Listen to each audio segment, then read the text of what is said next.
In this video, I'll show you how to change the primary console on your Nintendo Switch. So let's say you have a Switch, but you bought a new one. You'll have to deregister this console. This doesn't mean you won't be able to play games with your first Nintendo Switch. So how do you do this? It's very easy. So on the main menu screen of your Switch, if you don't see this, just press the home button. On the top left corner, you're going to see all the users of this Nintendo Switch. One of them is the primary user, the primary account of this console. In my case, I only have one. You need to click on it.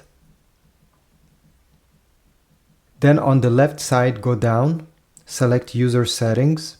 Then on the right side, go down, select Nintendo eShop settings.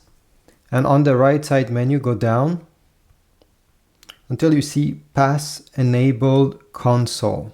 So you're going to see this console is registered as your primary console, obviously. So what you need to do next is to click the Deregister button.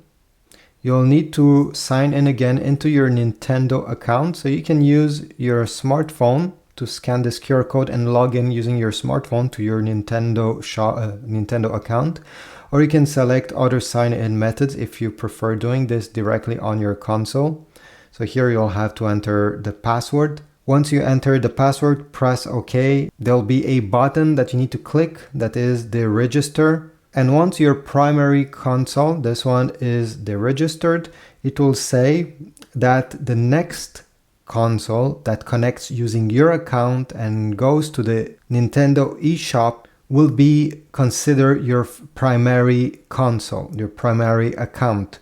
So you don't have to do anything on this console anymore after you deregistered it. You just have to take your newer one, connect yourself to your Nintendo account on the newer console, go on the Nintendo eShop, and it will be considered your primary account, and this will be it. Thanks for watching. I hope this was useful. Please leave a like, subscribe, and I'll see you in the next video.